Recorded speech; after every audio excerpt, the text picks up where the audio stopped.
ঈদ উৎসবে খাবারের তালিকায় অন্যতম হচ্ছে সেমাই। মিষ্টি জাতীয় এই খাবার শুধু নিজেদের মধ্যেই নয়, অতিথি আপ্যায়নেও বেশ জনপ্রিয়।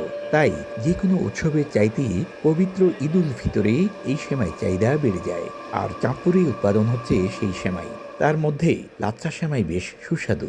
ময়দা পানিতে গুলিয়ে মণ্ড তৈরি, তারপর আগুনের উত্তাপে কড়াইয়ে ডালডা দিয়ে ভেজে তৈরি করা হয় লাচ্ছা সেমাই, যা উৎপাদনে ব্যস্ত সময় পার করছেন সেমাই তৈরির কারখানার শ্রমিকরা। এমন কাজে যোগ দিতে পেরে নিজেদের আয়ের পথ তৈরি হয়েছে বলে জানান শ্রমিকরা।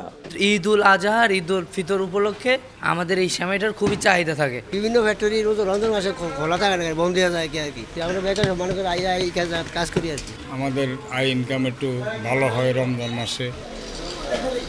এদিকে গুণে এবং মানে সেরা, তাই চাঁদপুরে লাচ্চা সেমাইয়ের কদর রয়েছে। তাছাড়া বড় বড় কোম্পানির উৎপাদিত সেমাই চেয়ে কেজিতে দরদামও কম।